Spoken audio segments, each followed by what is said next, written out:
আজকে আমার জন্মদিন। তো জন্মদিনে নিজের জন্য কি করব ভাবতে গিয়েই মনে পড়লো, আমার তো বেশ অনেক দিন থেকে, অনেক দিন না, অনেক বছর থেকে পুলি পিঠা খেতে ইচ্ছে করছে।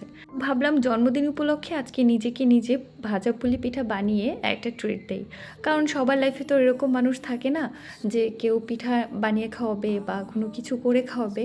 আমার যেহেতু কেউ নেই, তো পুরো প্রেগনেন্সি বলেন বা আমার পোস্টপার্টাম পিরিয়ড বলেন, অসুস্থতা সব কিছু নিয়ে আমি বাবুকে নিয়ে একা একা স্ট্রাগল করেছি। এই খাওয়া দাওয়ার ব্যাপারটা বলি, তো কখনো যদি কোনো কিছু খেতে ইচ্ছে করেছে, হয় সেটা নিজেকে নিজে বানিয়ে খাওয়াতে হয়েছে, আর যদি বানাতে না পারি তাহলে সেটা আমি কখনো খেতেই পারিনি। আমার বাবুর আলহামদুলিল্লাহ 1.5 বছর, বাট কখনো এমন হয়নি যে কেউ ওকে 2টা ঘন্টার জন্য ধরেছে, আমি একটু রেস্ট নিয়েছি, আমি একটু ঘুমিয়েছি, বা আমার অসুস্থতার সময় কেউ একটু ওকে রাখতে পেরেছে। তো সেই সুযোগ বা সৌভাগ্য কোনোটাই আমার হয়নি। এছাড়াও আরও কত ধরনের কত স্ট্রাগল করে গিয়েছি, যাচ্ছি।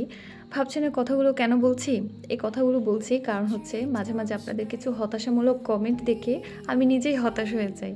আরে ভাই, প্রত্যেকটা মানুষের জীবনের ব্লেসিংগুলো একরকম হয় না, বা সবার জীবনের স্ট্রাগলগুলোও কিন্তু একরকম হয় না। জীবনে প্রথমবার আমি পুলি পিঠা বানাচ্ছি, একটা পিঠাও কিন্তু পারফেক্ট হয়নি। কোনোটা হয়তো এই ডোটা মানে রুটিটা বেশি পাতলা করে ফেলেছি, যার কারণে মাঝখান দিয়ে ফেটে গিয়েছে।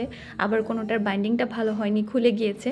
তো আমার এই এবড়ো থেবড়ো পুলি পিঠা বানাতে বানাতে কিছু কথা আপনাদেরকে বলি। আমরা প্রত্যেকটা মানুষ কিন্তু ভিন্ন, আমাদের স্ট্রাগলগুলোও কিন্তু ভিন্ন।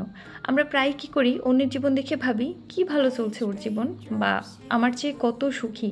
কিন্তু সত্যিটা কি আমরা জানি? সত্যিটা হচ্ছে আমরা প্রত্যেকটা মানুষ নিজের মতো করে একটা লড়াইয়ের মধ্যে আছি। কেউ প্রকাশ করে, কেউ চেপে রাখে। কারো জীবনে হয়তো দেখা যায় অর্থনৈতিক সমস্যা আছে, টাকা পয়সা নিয়ে ঝামেলায় আছে, কারো মানসিক চাপ, কারো বা পারিবারিক জটিলতা, যেটা আমার মনে হয় সবথেকে বেশি কঠিন জিনিস। আবার কারো বা আত্মসম্মান বা আত্মবিশ্বাস নিয়ে সংগ্রাম চলছে। একটা মানুষের লাইফের ব্লাস্টিং মানে তার সাফল্য, সুখ বা হাসি মুখ, তা দেখলে কিন্তু ধরে নেওয়া যায় না যে সে ভিতরে ভিতরে কতটা ভেঙে পড়েছে বা কিভাবে বেঁচে থাকার জন্য লড়াই করছে। প্রত্যেকটা মানুষের সহনশীলতা কিন্তু একরকম না। কারো কাছে একটা সমস্যা যতটা সহজ, আবার কারো কাছে সেটা অনেক বেশি কঠিন। একটা উদাহরণ দিই, একটা মেয়ে যে এডুকেটেড, কোয়ালিফাইড, তার কাছে না সেলফ রেসপেক্টটা অনেক বেশি বড়। তো কেউ যদি তার আত্মসম্মানে আঘাত দেয় বা আঘাত দিয়ে কথা বলে, বা কোথাও এমন কোনো সিচুয়েশন তৈরি হয় যে তার মনে হচ্ছে যে তার অসম্মান হচ্ছে, তো এই সিচুয়েশনে ওই মেয়েটার কাছে অনেক বেশি কঠিন মনে হবে, বা এই সিচুয়েশনটাকে সে মেনে নিতে পারবে না। সেম জিনিসটা আবার অন্য আরেকটা মেয়ে, সে ভাববে আরে এটা কি, এইটা কোনো কথা হলো, এটা কোনো কিছু হলো। তো প্রবলেমগুলো আসলে ভ্যারি করে পার্সন টু পার্সন। আসলে সবার জীবনেই আছে, কিন্তু প্রত্যেকটা মানুষের অনুভূতির জায়গাটা ভিন্ন। কেউ এই প্রবলেমগুলোকে নিজের মতো করে লড়ছে, কেউ বা আবার ভেঙে পড়ছে, কেউ বা আবার কাউকে কোনো কিছু না বলে স্রোতের মতো করে আর কি নিজের জীবনটা চালিয়ে নিচ্ছে। এটাই বলবো যে আরেকজনের জীবন দেখে হতাশ হওয়ার কিছু নেই। হয়তো বা আপনার কাছে এমন অনেক কিছু আছে যে জিনিসটা তার কাছে নেই।